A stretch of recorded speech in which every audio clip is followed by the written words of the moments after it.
Good afternoon, traders, and welcome to another edition of Awesomecallstrading.com. I am your host this afternoon. I am one of the moderators in this great chat room. It's a phenomenal room. We trade small caps, low cap, mid cap, expensive stocks, whatever you want. We trade it, we find it. If it's gapping, it's got news. You could bet Awesome Calls Trading is on it. I want to welcome the great moderators to our great room. Just had an incredible day today. Again, I always say and will say forever that I'm only as good as the people I surround myself with. So I always want to give a shout out to Janny Moore, Raphael, Dave the Trader, Fire Trader, Dark Side, Palmer, and of course B Trace, who is I miss him very much. B Trace is a actually a full-time police officer, and he's doing some extra training this week. But he's our small cap. He always finds us some really great small caps to trade. But Raphael came in a little bit and shared us a couple of trades, so not too bad. We're doing all right. Um, really want to give props to Janny Moore this morning, and without a shadow of a doubt, Janny Moore was the king this morning. He found GNCA had some um, what do you call it? Some news, and the key word in it was cancer. And he's a professional veteran for the last, I don't know, 10, 15 years trading stocks. He's been in here for 5 years now or more. And, he just took it from 750 and he walked it carefully with the traders in pre-market all the way up to 1150. Some got it at 12. And we had some traders profit before the market even opened for starting for June. It was really cool. So I, on our list for today on June the 3rd, I went after the GNC as well. And my idea was more of a short to $9. Um, and I figured it would kind of, if it did run, it needed the volume to crack through 1150 or 12. And if it didn't, it was just going to snap. And I also think that an offering is coming because HC Wainwright, which is one of the most pathetic um, analyst people out there, their boutique, they put immediately a $42 price target on it. And when you get that attached with that, it's immediately telling me they want an ATM on it. So, and I'll show you that trade. AMD was a great call. Mark Sky Stocks brought this to our room this morning in pre-market with this multi-year Samsung deal. We played that today, so big shout out to him. CNC, NVS, Beyond, Big, FedEx, Boeing, and Tesla. So I will go over those quickly. So that way, if you're listening on the road, there's two stocks I definitely want to give props to: Lyft and Dark Side. I'm going to be doing a chart tonight, and of course Jenny's GNCA. So those are two of a must. Okay, I want to go into the Dark Side. Dark Side's an incredible trader in here. So I'm going to share with you his lift trade that he presented in the entire chat room. It was a wonderful pop, move, and then a nice fade. Beyond, this was our call this morning. Beyond was gapping up from the close on Friday from 104. Actually, it closed at 102. It was hitting at 104 and 106. I figured the stock was in play today, so I called for a long at the open to 108 and a sell off to $99. That was the call today. So I will show you Beyond right here. Okay, stock is in play today. I want to squeeze at the open to 108, and I want the stock to come down to 99. That's it. That's your trade. And I ranged it. I did it perfectly, and there you go. And it hit 108 and hit 99. That's where it's basing right now at 99 bucks. Not too bad, huh? Yep, not too bad. Also, trade we did today was FedEx. Now, FedEx, I wanted to go long. Now, full transparency, I fucked up the trade. I fucked it up. I'm being real.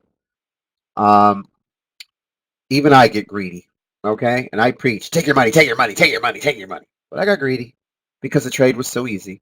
I got greedy.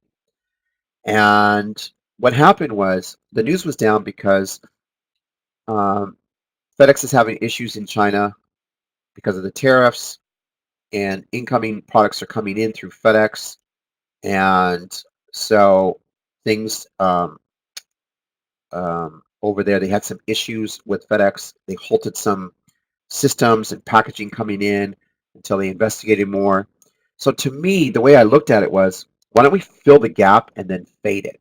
So I was right and I was wrong. I was right because I wanted to long the stock at 150, 151. There was no question I was right on that. And I actually took it at the open and I nailed it. I did such a great job. I was so proud, but I got greedy.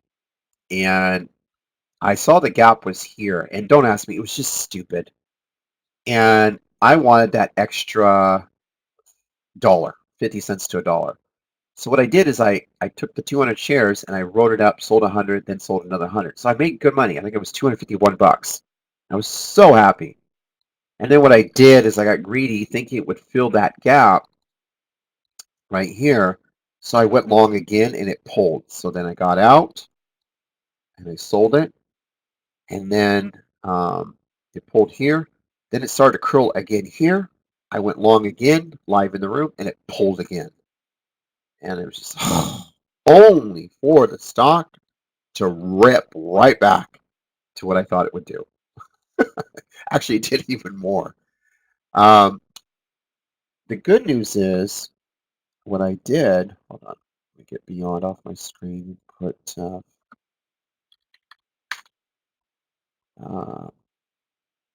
I ended up losing $216, roughly, give or take, on the trade. I lost because of stupidity. When I was up, I gave it all back. But I traded other stocks, which I got my money back, like Boeing.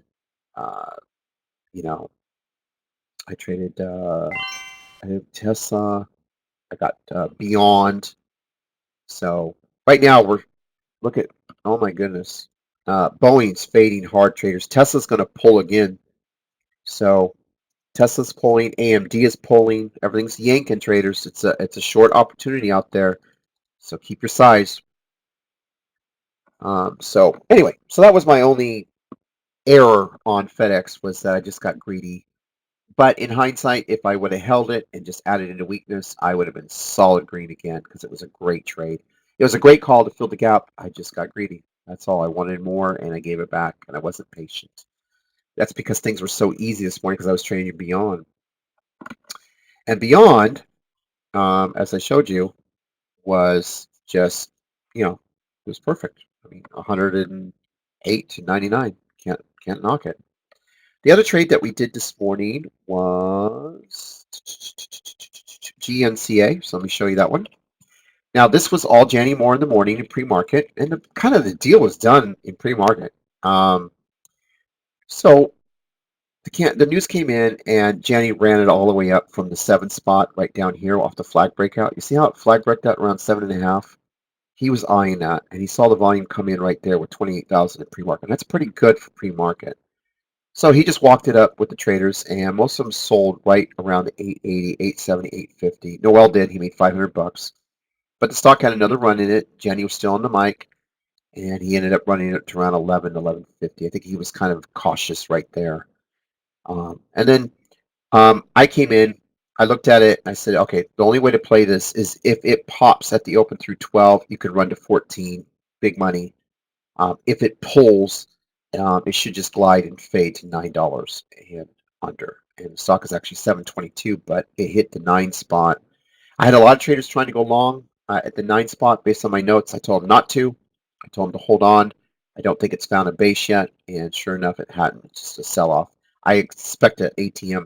Big thing came out was 8C Rainwright indicating they were going to do. They felt the stock was worth 45. So Gun Show, you went short on it. Good. I'm so proud of you. Yeah, I'm so proud of you. All right, and the other one was Lyft. I have to give a shout out to the great. And why did I think 9? It's just I wanted a gap fill right here. I felt this parabolic move off this 850. I figured would get filled right around here, this 9 spot. And if we're going to get a fresh another look at it, we need a solid curl. And it almost curled what I wanted off the 9. It just didn't break it. And I kept telling traders, can't go long unless you get a fresh buyer with 1 million shares at 10.5 somewhere up here. Then we can run it. And if you don't have it, it's going to continue to decline, and it did. So it turned out to be an incredible short. And just so you know, when I give my marks like on Beyond and I say $99, look at the 99. See how it based? Now it's 100. Boom. Welcome to a professional trading room. I want to give you the one on Lyft from the Great Dark Side. He gave us a lot of trades today, but this was his baby this morning. He just got in the room.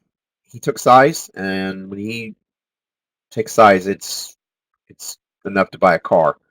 Okay, so he saw it breaking out at the open around 58.50, 58.59, and he just went on long, and he just walked it up, took profits along the way, took the last little bit up here, and it was done. And he just shorted it, and he took it right back down to where he entered. So it just filled the gap. So really great call by Dark Side. Definitely a chart needs to be indicated, and we're going to show that, timestamp it, the entries and the exits. It was a great call. Jenny did Coles. Okay, I'm going to give him GNC because that was an incredible call, especially pre-market. Next trade we did today was, well, I like Beyond. I like FedEx. Boeing. Love Natest. You know, Natest was a really good call. You know, when the market is gapping down, horrific, or down 100, I love trading certain stocks. And I try to teach the room to have their batch of stocks. Don't just worry about me fishing for something. I want them to fish for something too. And it's really important that they do this because it helps them find the stocks to make money. So whenever the market's gapping down 100, 200, I usually have my radar on about 5 or 6 or 7 or 8 very nice stocks. It could be NVIDIA, it could be Natest, it could be Boeing, Tesla, um, it could be TDV, Shop. I always have my list. Well, today I decided to go after Natest, and I want you to see this call this morning. And I played it live in the room right here on Natest. And I said, I want the stock to pull to 243 because the market is gapping down. See how it says market gapping is down? I like the range. I want the pull. When I hit 243, I'm going to start building a position, and I'm going to bounce it 4 points. So if you take 243 plus 4, or you take the middle of 244 between 243 and 245, that's plus 4 is 248. So what I'm telling you is if you bought at 244, which I did, the stock will go up 4 points. You don't believe me? Really? You don't believe me? Well, how about, first of all, you short the stock. Let's call the short first, right? So market open, ding, ding, ding, ding, ding. There's the pop. And what did I say the stock would do? I said the stock would come down to 243. So you got 7 points on the downside, right? So you bought now at 244, the level I told you. And guess what? 1, 2, 3, 4. Oh my goodness. 248 a share. Wow. Ooh. Wow. Just another trade. Just another trade. Another stock I liked today was Nectar. Nectar was sitting pre-market around, I think it was pre-market, it was sitting around this 32 range. I read the news and I made the decision that Nectar would actually go to $35 or more today. I really like this play because when you really watch how I called it out, I said it would probably pop real quick at the open towards 35 and then do a nice pullback. Okay. So when you look how this played out, I want you to watch the first, I would say, 30 minutes. And I was eyeing this 35 target. Okay, Beyond is 100 now. So if we had bought in those 99s, you're the money. So if you look at Nectar right here, see how I called it? Nectar. Positive data at the ASCO 2019 meeting. The stock was going to pop a little bit more. It's gapping up 2. I told traders, don't short it. Leave it alone. It's going to 35 plus, and then a slow gap fill fade.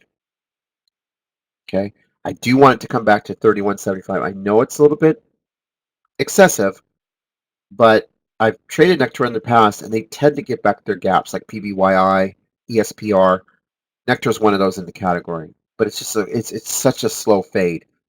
But because it took so long to even get to the 35 and a little bit above, that's why it took forever to fade the stock. And it's just kind of one of those things that it's going to take a little bit of time. But as far as the call itself, 35, and then I wanted to pull it. And if you look at the call, I had a trader in here actually. He's not on Twitter, but he made I think it was $1,400 on this trade. He went for it at 35. He had a limit order in on like 1,500 shares or something like that, or it was an enormous number, and he nailed it. And it hit 33, and he covered right around here. I mean, it was a great trade. I was really impressed. And the volume here was 52,000, so he had decent size, and he said, "I'm going to go after at 35," and he pulled it.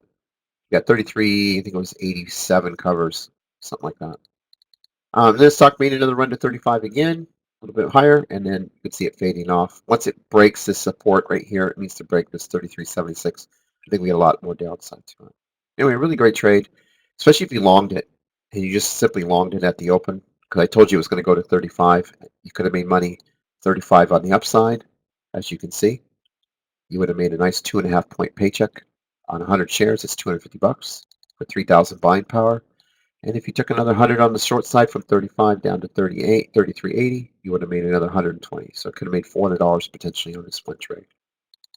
Really well scripted trade. I was really impressed with that. And last but not least, I'm going to share with you just a kind of a simple trade that I want you to make a note of. It's kind of my gift to you for listening to the webinar. There's a company called CNC today. All right. And I think it was, who was complimenting this trade here? Somebody in the room, I forgot who it was. Somebody was eyeing this all day today. I think it was Oil Capital. Anyway, CNC to me is a buy on weakness. All right. I want you to look at the last 5 days, and here it is. So what happens is Humana, or Hume, H-U-M, they had a bid on the company, and they were going to do a buyout, but negotiations broke down, and so they pulled their bid. And I'm really good at these kind of plays for the chat room, because to me they're buying opportunities. You just buy the weakness. And so I had 2 plays in this today. Okay, I had the opening bell one, which I wanted you to long right here, 52.90 right there. You see it? That's your entry. That's what I gave the room right here, 52.90. And you want to see it? I'll show it to you. CNC. Long at 52.90. I actually gave you the entry, like long it right there. Okay.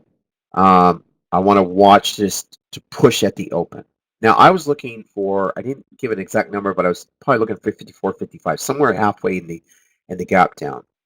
So, and then I said, if it pulls to 52 at the open, add to it. So you had 2 choices. You understand? I want you to kind of listen to what I'm telling you. If it hits 52.90 and it hits 54, obviously you sell that point and a half, or whatever you can get. Quick money, quick, fast money. But if it happened to yank at the open at 52, I wanted you to add to it, so your average would have been 52.40, and then you'd still get that 54 pop. Bottom line is 52 to me is the bottom of this stock, and I felt strongly about that, and 52 is it.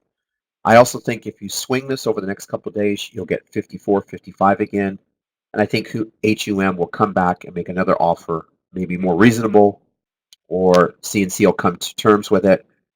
Either way, I think it's just 2 companies posturing right now, but in the end, I think it'll be fine.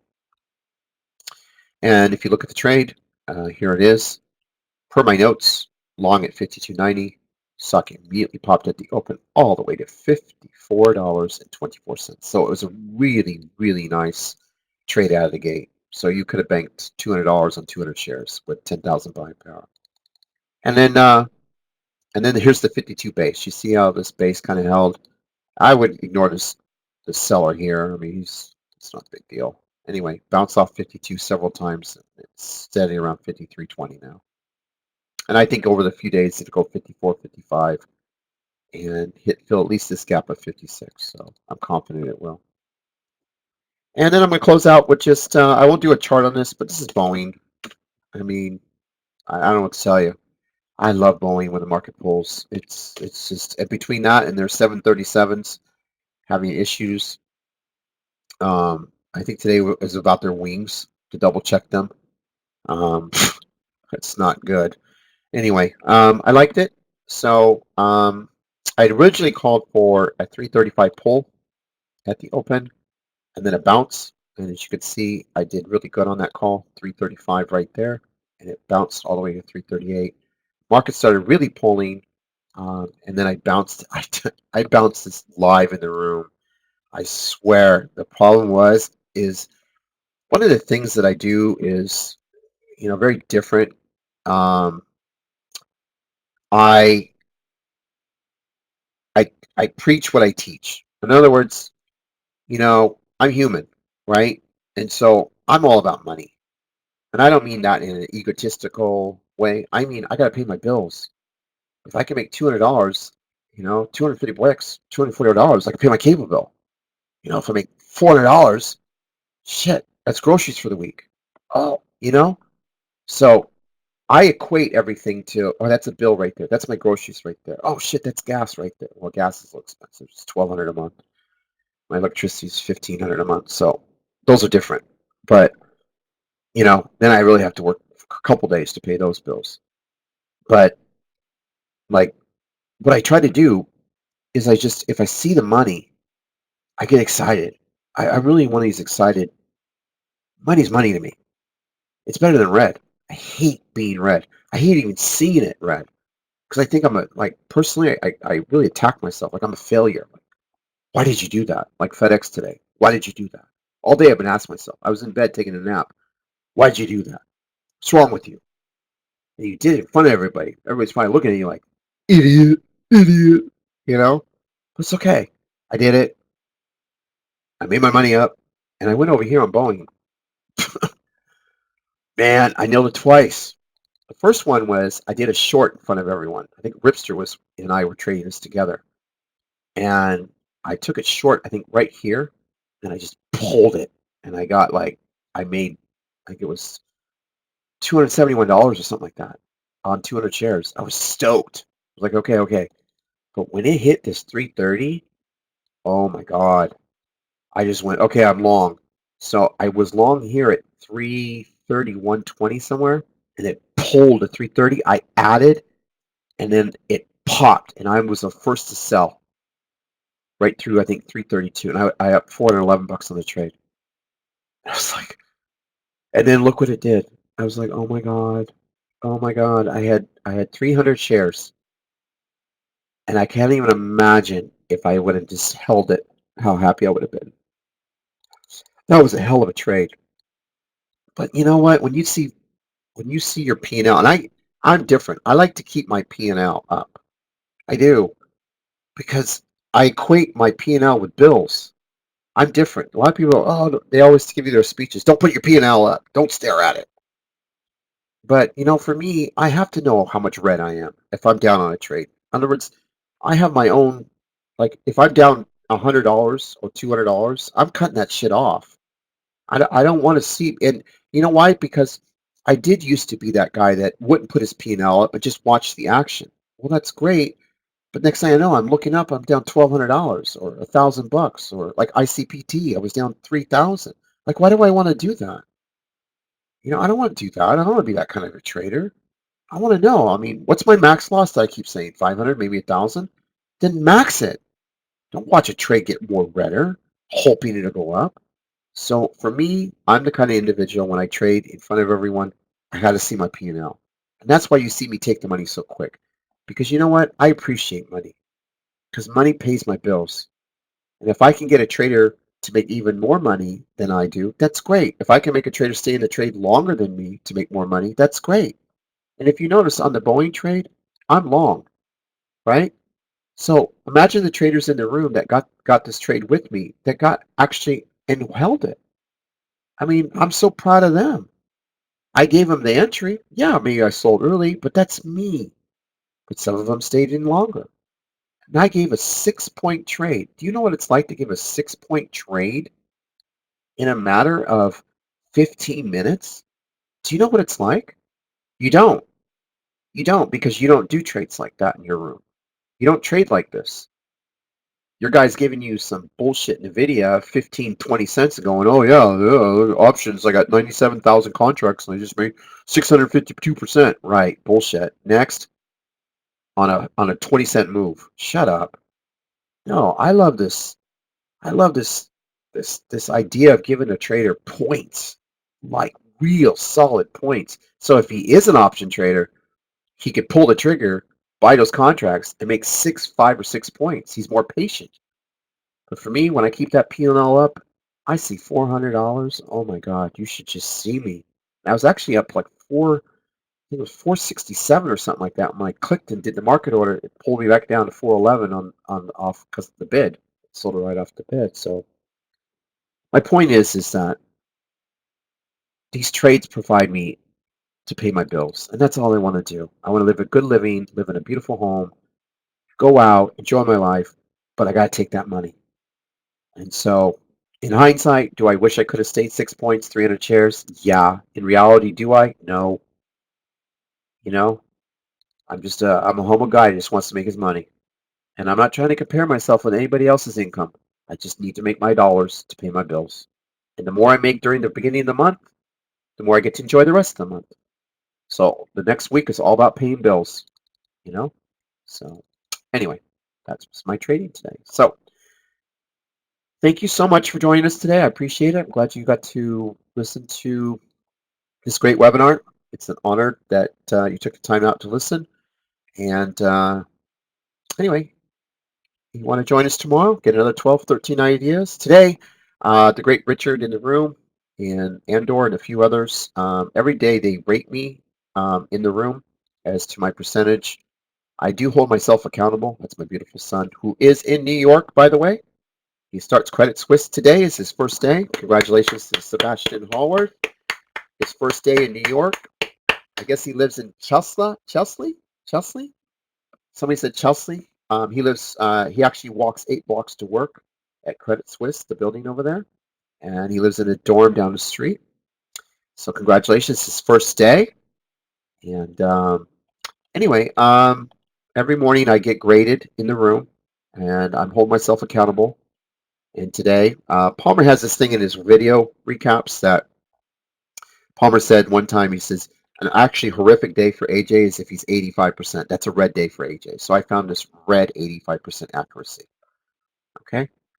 For the most part, I like to stay above 90. But today, a few of the traders said I was 85% because NVS didn't really come down that much, and Nectar and Big didn't come down as much as we wanted to. Nectar was a great trade to the long side, but on the downside, it didn't come down. But Big and NVS were the two that didn't really do what I wanted. But I'll accept it. So anyway, thank you so much, and I will see you tomorrow. Just click on any of these that have ACT, and you're all set.